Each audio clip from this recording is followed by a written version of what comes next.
Hello everyone, good morning আর welcome back to my YouTube channel Mamoni's kitchen and blog. তো কেমন আছো তোমরা সবাই? আশা করছি তোমরা সবাই খুব ভালো আছো এবং আমিও খুব ভালো আছি। আর দেখো সকাল সকাল একটা ভিডিও নিয়ে চলে আসলাম তোমাদের সামনে। তো দেখো মা সকাল সকাল গোপুসোনাদেরকে তুলে ভোগ দিয়ে দিয়ে স্নান করে এই যে রান্নাঘরে চলে এসছে। তো আজকে কি বলো তো, আজকে হচ্ছে জামাই ষষ্ঠী, মানে এটা হচ্ছে পরশু দিনের ভিডিও, তো তোমাদেরকে আজকে আপলোড দিচ্ছি। যাই হোক, কিছু মনে করো না। তো অ্যাকচুয়ালি 2 দিনের ভিডিও একসাথে দিয়েছি, তো মানে ষষ্ঠী এবং তার পরের দিনের, তো সেই জন্য একটু প্রবলেম হচ্ছে, যাই হোক একটু ম্যানেজ করে নিও। তো তারপরে এই যে ষষ্ঠী ঠাকুর বানাতে হয়, তারপরে এইসবগুলো করতে হয়। তো আমাদের যেহেতু কাল অসুচ, তো মা হচ্ছে পুজো করবে না, তবুও মানে মা ঠাকুরগুলো বানিয়ে দিচ্ছে। আর এমনি মানে গাছতলায় আর কি যাবে, কিন্তু পুজো করতে পারবে না, কিন্তু ওই কাকিমা টাকিমাগুলো করতে পারবে। তো ওই যে পুজো হচ্ছে। আর আগের বার তোমাদেরকে দেখিয়েছিলাম পুজোটা অন্য জায়গায়, তো এবার হচ্ছে অন্য জায়গায়। তো এটার কারণ হচ্ছে, তোমরা তো জানো যে আমাদের আর কি দুর্গাপুজো আলাদা, মানে আমরা বারোয়ারি থেকে আলাদা হয়ে গেছি, তো সেই কারণেই সব কিছু আলাদা, আমাদের দুর্গাপুজো আলাদা, সব কিছুই আলাদা, ষষ্ঠী পুজো।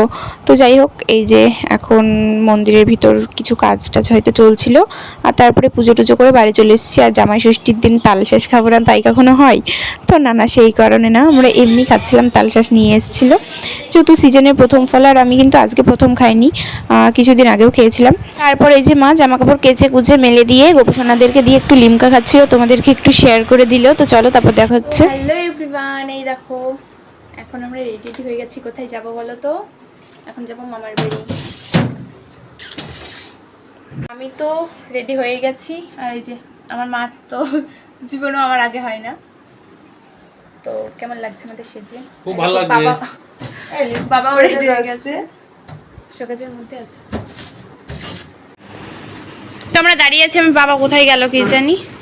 খুব গরম লাগছে, ফ্যান ট্যান চালিয়ে ফ্যানের নিচে দাঁড়িয়ে আছি। এটা ভীষণ গরম। আমি চুল ছেড়ে দিয়েছি কারণ আমার চুলটা একটু একটু ভেজা। আমাদেরকে এদিকে বসিয়ে থুয়ে বাবা ওদিকে দোকানে গিয়ে ওদিকে দোকান সামলাচ্ছে। তাহলে ভাবো কীরকম মানে মেন্টালিটি। তো সেই কারণে আমি একটু মানে ছবি টবি তুলছিলাম, একটু মানে পোজ দিয়ে ভিডিও করছিলাম। তো দেখো নেল পলিশও পরে নিয়েছে, সেটাও একটু দেখালাম তোমাদেরকে। আর আমরা কিন্তু অনেকক্ষণ বসেছিলাম, আসছিলই না। তারপর ফাইনালি আসলো আর আমরা বেরোলাম। এখন রাত প্রায় 9টার উপরেই বাজে।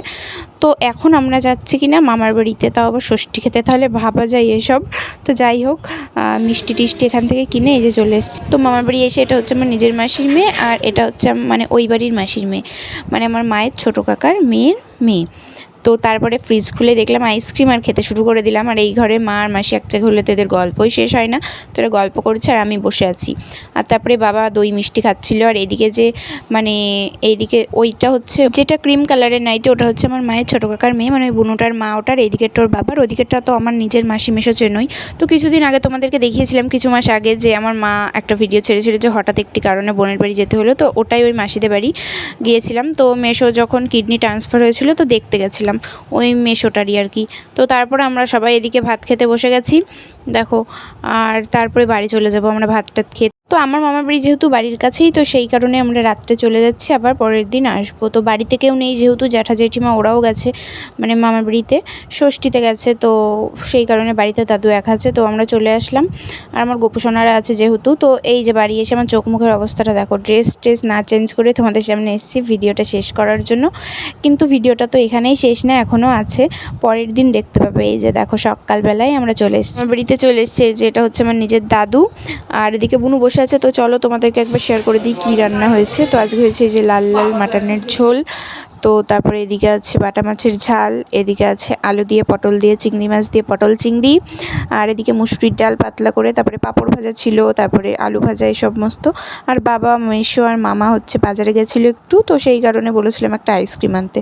তো তারপরে আমরা খেতে বসে পড়েছি, যেটা আমার মেশো, তার পাশেরটা আমার বাবা, আর ওটা মামা। তো জামাই ষষ্ঠীর খাওয়া সব বসেই পড়েছে এরা খেতে। আর মেশো বলছিল ভিডিও করতে হবে না, জানি না কেন এদের এত লজ্জা লাগে, আমার বাবাও তাই বলে। তো এখন বাবার তাও একটু হয়েছে। আর এই যে মেশো স্নান করে এসে বুনুকে মাথা আঁচড়ে দিচ্ছিল, আর মাসি মা আমি এদিকে ছিলাম। আর এই কাপ্তানটা নতুন নিয়েছি, কেমন হয়েছে বলো তো? আমার তো ভীষণ পছন্দ হয়েছে। আর মাসি স্নান করে এসে সিঁদুর টিঁদুর পড়ছিল আর গল্প করছিল। তো এদের তো এক জায়গায় থাকলে গল্পই শেষ হয় না। যাই হোক, তারপরে এটা হচ্ছে আমার মায়ের বড় জেঠিমা। তো এখন বড় বউ আর সেজো বউ মিলে গল্প শুরু করেছে, মানে এটা আমার বড় দিদা আর আমার দিদা হচ্ছে সেজো। তো এরা এখন গল্প করছে। আমার এই বড় দিদা এই পাড়ায় থাকে না, মানে একটু দূরে বাড়ি আছে, তো ওখানে থাকে ওরা। তো এই পাড়ায় এসছে আবার। তো তারপরে মোস্ট ইম্পর্ট্যান্ট পার্ট যেটা মামার বাড়ি আসলে বেশি মজার, তো এই হচ্ছে সেই গোল মানে মিটিং। দেখো সব ছোটো দিদাদের বাড়িতে এসে এই যে গল্প শুরু করছে, মানে মামিরা দিদারা। তো ওই যে ব্লু কালারের শাড়ি ওটা হচ্ছে একটা মামি, তো এত হাসাতে পারে, ভীষণ হাসায় দেখো। আর এমন এমন অ্যাক্টিং করে না, তোমাদেরকে সেগুলো দেখাতে পারলাম না, তো পরে একটা কোনো ভিডিওতে শেয়ার করব অবশ্যই। ভীষণ হাসাই, তো এইটাই হচ্ছে একটা মজা। সব দিদারা মাসিরা মামিরা আমরা মিলে সব ভীষণ মজা হয়। তো তারপরে আমরা হচ্ছে এসেছিলাম একটু ভীমপুরে। তো আমার মাসি হচ্ছে ষষ্ঠীতে দিদাকে এবার একটা এই যে ইয়ে দেবে আর কি, বাক্স দেবে। তো ওই যে ব্লু কালারের যে টিনের বাক্স তো বলে ওগুলো, যাই হোক একটু হার্ডি হয়, তো ওই বাক্সগুলো দিল। আর আমি একটু হাওয়া খাচ্ছিলাম। আর তারপরে এই যে একটা দেখো, একটা অপরূপ দৃশ্য, কত সুন্দর একটা, মানে ওনাদের বাড়িরই মন্দির, কালী মন্দির। তো এত সুন্দর না জায়গাটা, একটু প্রণাম করে নিলাম। আর দেখে না পুরো মনটা শান্তিতে ভরে উঠলো। আর বেশ জায়গাও আছে এখানে, অনেকজন হয়তো আসে, তো খুবই সুন্দর ওনাদের বাড়িতে এটা। তারপরে আমরা চলে আসলাম আইসক্রিম খেতে খেতে এই যে ভীমপুরের বাজারে। তো এটা হচ্ছে আমার একটা মামার দোকান, তো এখান থেকে আবার মানে মামা নতুন দোকান করেছে। তো দিদাকে ষষ্ঠীতে মা এবার এই যে 50 কিলো চাল ধরে যে চালের ড্রামটা, তো সেটাই দিয়ে এলো এবার। তো আজকের ভিডিওটা এই পর্যন্ত। কেমন লাগলো জানিও, ভালো লাগলে লাইক কমেন্ট শেয়ার সাবস্ক্রাইব।